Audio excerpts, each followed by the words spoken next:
Selamat pagi pemirsa, kabar yang bikin rindu Shin Tae-yong muncul lagi. Pelatih Korsel Timnas Vietnam Kim Sang-sik bawa skuadnya lolos ke semifinal Piala Asia U23.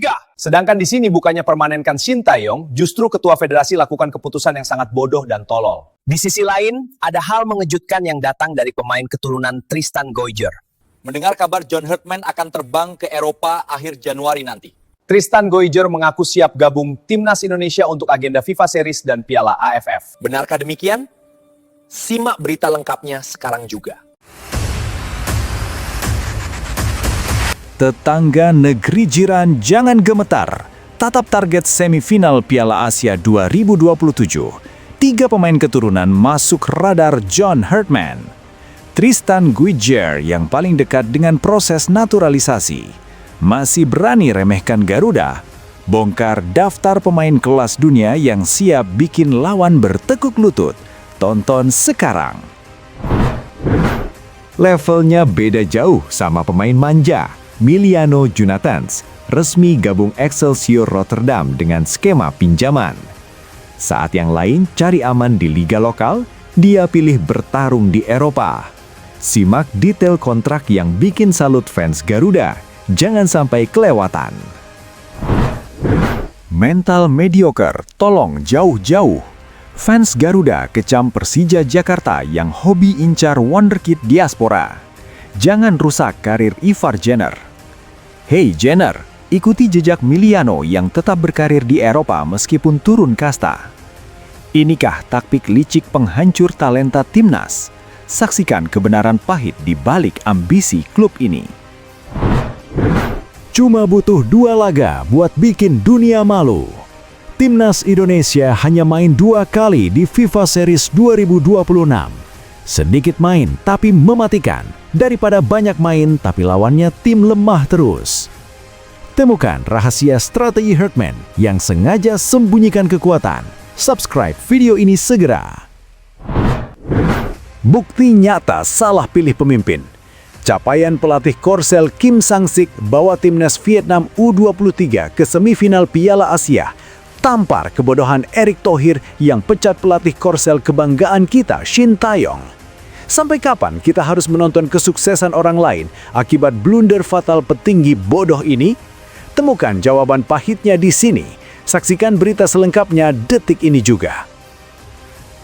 Sebelum kita lanjut ke berita lengkapnya, jangan lupa tekan tombol subscribe, like, dan notifikasi channel Bolcast agar kalian gak ketinggalan berita terbarunya.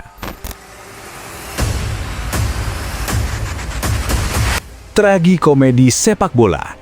Kim Sang-sik menuju Asia, Erick Thohir menuju pelawak terbaik tahun ini. Panggung Piala Asia U23 2026 berubah menjadi teater penghinaan bagi Federasi Sepak Bola Indonesia. Saat Kim Sang-sik memimpin Vietnam U23 melenggang ke semifinal dengan rekor 100% kemenangan, dunia sedang menyaksikan sebuah kontras yang memuakkan. Vietnam sedang membangun dinasti, sementara Indonesia sedang membangun sirkus. Keberhasilan Vietnam adalah bukti sahih bahwa sepak bola butuh otak, bukan sekedar etalase politik dan konten TikTok. Secara profesional, keputusan Erick Thohir memutus kontrak Shin Tae-yong adalah sebuah malapraktek manajemen yang seharusnya masuk ke dalam buku teks cara menghancurkan organisasi dalam 24 jam. Pak Erick ini emang visioner, di saat orang lain mempertahankan pelatih kelas dunia yang udah ngasih progres nyata, beliau malah milih buang STY. Mungkin menurut beliau, STY itu terlalu bagus buat Indonesia. Kita kan emang bangsa yang lebih nyaman sama kegagalan yang dikemas pakai musik melankolis di Reels, ya kan?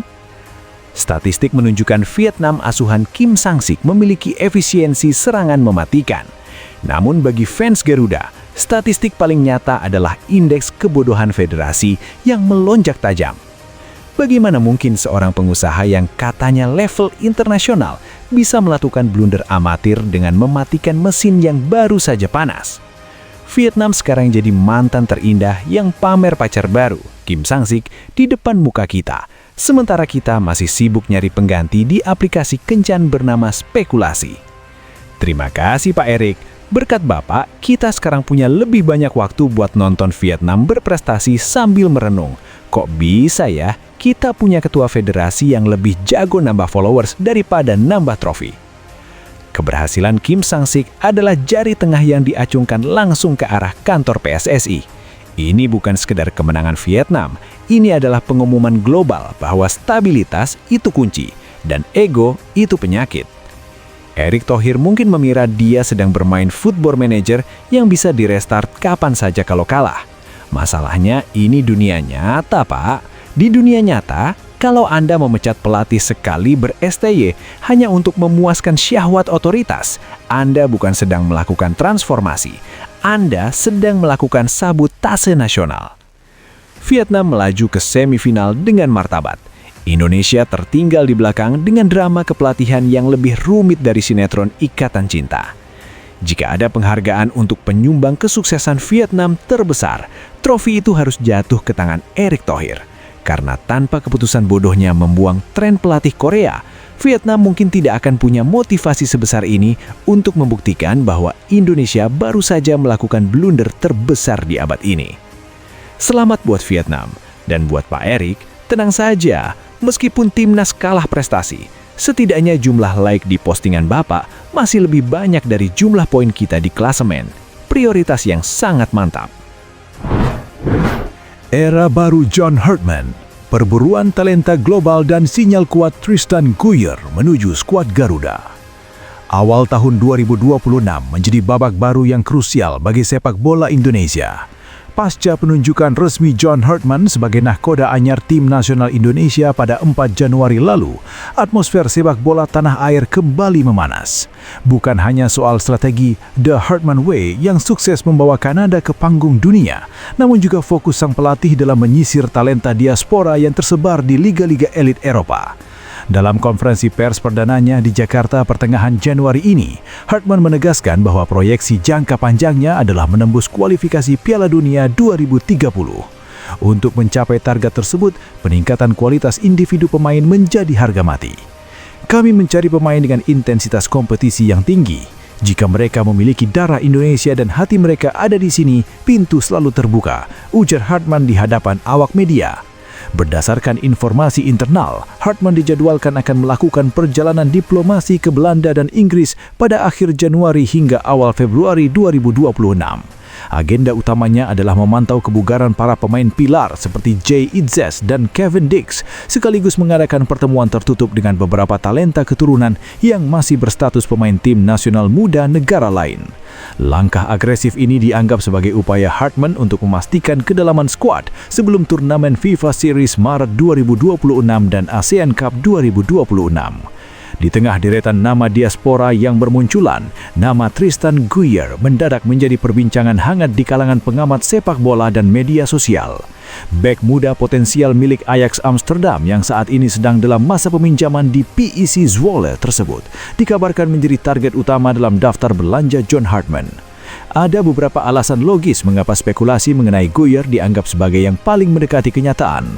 Laporan dari media Belanda, Football Primer, menyebutkan bahwa PSSI sebenarnya telah menjalin kontak awal dengan Guyer sejak April 2025. Kedatangan Herdman yang dikenal sebagai komunikator ulung diprediksi menjadi katalisator untuk meresmikan komitmen sang pemain. Guyer adalah pemain versatil atau serba bisa.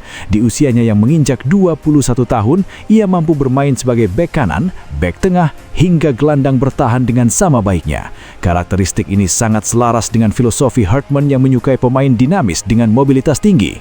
Setelah sempat dibekap cedera lutut pada musim lalu, Guyer kini telah kembali ke performa terbaiknya di Eredivisie bersama PEC Zwolle. Momentum kebangkitan kariernya di level klub dianggap sebagai waktu yang tepat baginya untuk menentukan masa depan di level internasional, terutama dengan peluang bermain reguler yang ditawarkan timnas Indonesia. Kedekatan emosional Guyer dengan beberapa pemain timnas yang sudah lebih dulu bergabung seperti Eliano Reinders dan Nathan Chueyaon menjadi faktor non-teknis yang memperkuat rumor ini. Kode di media sosial seringkali menjadi indikasi awal sebelum pengumuman resmi dilakukan di depan kantor PSSI. Jika proses naturalisasi Tristan Guyer benar-benar terrealisasi dalam waktu dekat, ia akan menjadi aset berharga bagi lini pertahanan Indonesia. Dengan tinggi badan 185 cm dan pengalaman di Akademi Ajax yang legendaris, Guyer akan memberikan opsi rotasi yang mewah bagi Hartman, terutama untuk menghadapi lawan-lawan tangguh di kancah Asia. Namun hingga saat ini, publik sepak bola tanah air masih harus menunggu rilis resmi dari PSSI mengenai kelanjutan proses administrasi sang pemain. Yang pasti, kehadiran John Hartman telah menciptakan standar baru dalam pencarian bakat, di mana kualitas teknik dan kesiapan mental menjadi filter utama dalam membangun kekuatan baru skuad Garuda. Indonesia menjadi tuan rumah FIFA Series 2026. Ujian perdana John Hartman hanya dalam 2 laga.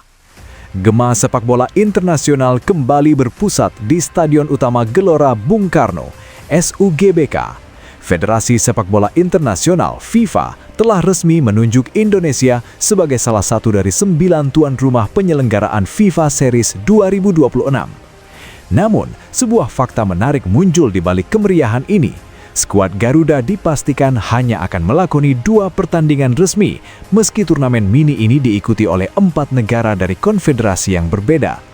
Sesuai dengan regulasi yang ditetapkan FIFA untuk edisi kedua turnamen ini, setiap tim peserta tidak saling bertemu dalam format round robin penuh. FIFA Series dirancang untuk memperluas interaksi lintas budaya dan konfederasi tanpa membebani fisik pemain di tengah kalender kompetisi klub yang padat.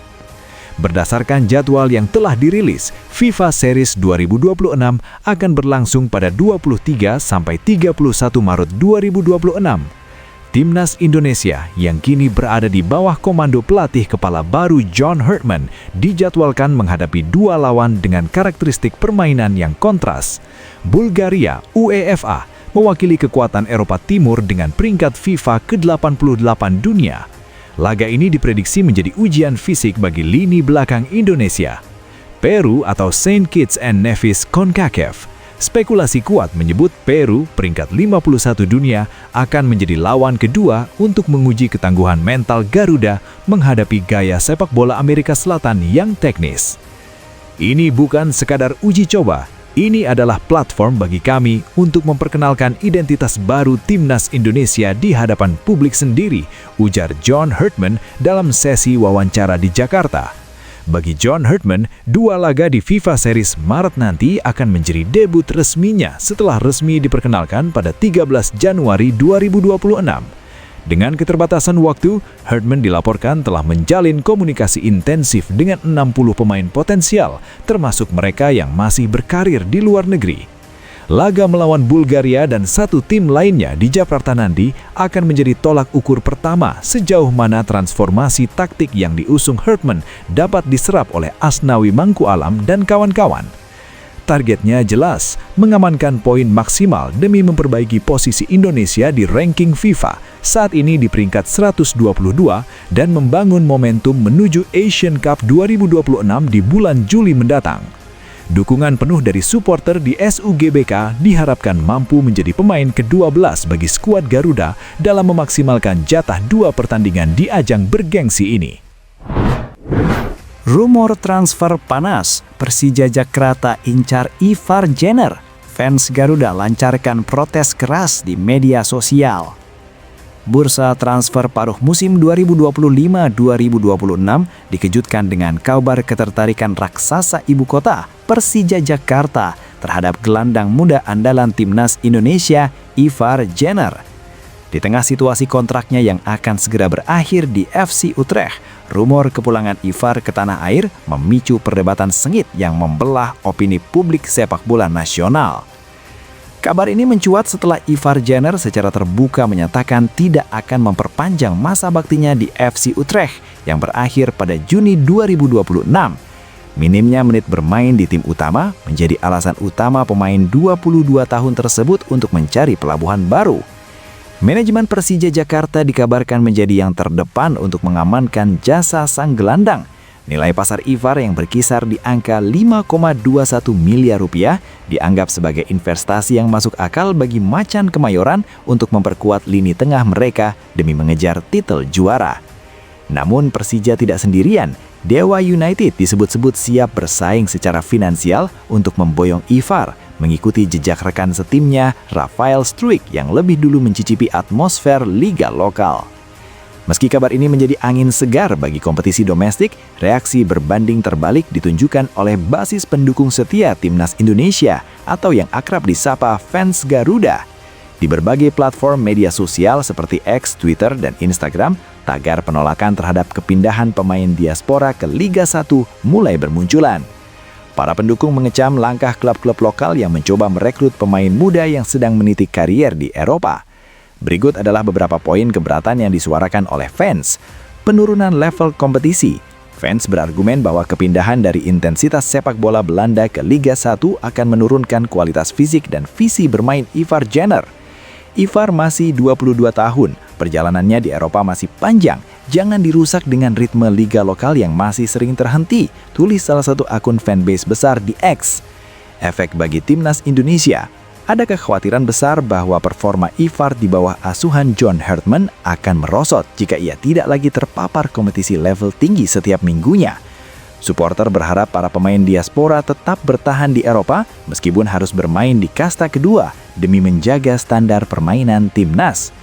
Kritik terhadap kebijakan klub. Sebagian supporter menuding klub Liga 1 hanya mencari keuntungan pemasaran atau marketing dari popularitas pemain Timnas tanpa memikirkan pengembangan karier jangka panjang sang pemain. Dilema Ivar Jenner, menit bermain atau standar Eropa? Bagi Ivar Jenner, tawaran dari klub-klub besar Indonesia memang menjanjikan menit bermain reguler dan nilai kontrak yang fantastis. Namun di sisi lain, tantangan untuk membuktikan diri di liga-liga Eropa lainnya seperti Belgia atau kasta kedua Jerman tetap menjadi opsi yang lebih diprioritaskan oleh para pengamat teknis. Hingga saat ini, pihak agen Ivar Jenner maupun manajemen Persija Jakarta belum memberikan pernyataan resmi terkait kesepakatan kontrak. Publik ini menunggu apakah Ivar akan memilih pulang kampung demi jam terbang atau tetap bertahan di benua biru demi memenuhi ekspektasi jutaan pendukung Garuda yang ingin melihatnya bersinar di level dunia. Bukti sentuhan ajaib pelatih Korea Selatan, derajat Vietnam dan Timnas Indonesia meroket di peta persaingan Asia. Lanskap sepak bola Asia Tenggara telah mengalami pergeseran tektonik dalam satu dekade terakhir. Jika dahulu kawasan ini hanya dipandang sebagai pelengkap dalam kualifikasi tingkat Asia, kini narasi tersebut telah berubah total. Fakta di dunia maya dan data statistik resmi menunjukkan satu benang merah yang identik. Sentuhan pelatih asal Korea Selatan menjadi kunci utama meroketnya derajat dua kekuatan baru ASEAN, yakni Vietnam dan Timnas Indonesia. Sulit untuk membicarakan kebangkitan sepak bola Asia Tenggara tanpa menyebut nama Park Hang-seo. Sebelum kedatangannya di tahun 2017, Vietnam adalah tim yang seringkali terjebak dalam masalah inkonsistensi. Namun, The Papa Park mengubah segalanya dengan filosofi kedisiplinan tingkat tinggi dan taktik defensif progresif yang mematikan. Di bawah asuhannya, Vietnam berhasil menembus perempat final Piala Asia 2019 dan untuk pertama kalinya dalam sejarah lolos ke babak ketiga kualifikasi Piala Dunia 2022 zona Asia. Park tidak hanya memberikan trofi Piala AFF 2018, tetapi ia menanamkan mentalitas bahwa tim Asia Tenggara bisa bersaing dengan raksasa seperti Jepang atau Australia. Keberhasilan ini menciptakan efek domino di kawasan ASEAN, memicu negara tetangga untuk mencari DNA sukses yang serupa dari negeri ginseng. Menyusul kesuksesan Vietnam, PSSI mengambil langkah berani dengan mendatangkan mantan pelatih Timnas Korea Selatan di Piala Dunia 2018, Shin Tae-yong. Dampaknya sangat instan dan terasa secara struktural. STY melakukan revolusi yang belum pernah terlihat sebelumnya di tubuh skuad Garuda, pemangkasan generasi. STY berani membuang zona nyaman dengan mengandalkan pemain-pemain muda yang kemudian menjadi pilar utama timnas saat ini. Peningkatan fisik dan disiplin. Fakta medis menunjukkan level VO2 max pemain Indonesia meningkat drastis sejak ditangani STY. Hal ini membuat Garuda mampu bermain dengan intensitas tinggi selama 90 menit penuh, sebuah kelemahan kronis di masa lalu. Ranking FIFA yang melompat, Indonesia menjadi salah satu tim dengan kenaikan ranking FIFA tercepat di dunia, merangkak dari posisi 170-an hingga menembus jajaran 120-an besar dalam waktu singkat. Lolos ke babak gugur Piala Asia. Pencapaian bersejarah lolos ke babak 16 besar Piala Asia 2023 menjadi bukti sahih bahwa Indonesia bukan lagi tim lumbung gol di Asia. Mengapa pelatih Korea Selatan sangat cocok dengan Asia Tenggara? Para pengamat sepak bola di dunia maya seringkali berdiskusi mengenai alasan di balik sentuhan ajaib ini. Jawabannya terletak pada kombinasi budaya dan etos kerja. Pelatih Korea Selatan membawa budaya pali-pali atau cepat-cepat yang menuntut efisiensi dan kerja keras tanpa kompromi. Bagi pemain Indonesia dan Vietnam, pendekatan ini sangat efektif untuk menutupi kekurangan teknik dasar dengan keunggulan stamina dan organisasi permainan yang rapi. Pelatih asal Korea Selatan juga dikenal memiliki kedekatan emosional seperti sosok ayah kepada pemainnya, namun tetap tegas dalam hal profesionalisme. Kini, per Januari 2026, Timnas Indonesia memasuki era baru di bawah John Herdman. Namun, jejak yang ditinggalkan Shin Tae-yong tetap menjadi fondasi utama. Herdman mewarisi skuad dengan mentalitas pemenang dan standar fisik yang sudah setara Asia, sesuatu yang merupakan warisan langsung dari kurikulum sepak bola Korea Selatan. Derajat sepak bola Indonesia kini telah terangkat. Indonesia bukan lagi sekedar peserta, melainkan penantang serius yang disegani oleh negara-negara Teluk maupun tim-tim kuat Asia Timur. Sentuhan ajaib dari Korea Selatan terbukti telah mengubah wajah sepak bola Asia Tenggara dari raksasa tidur menjadi kekuatan yang mulai diperhitungkan di panggung dunia.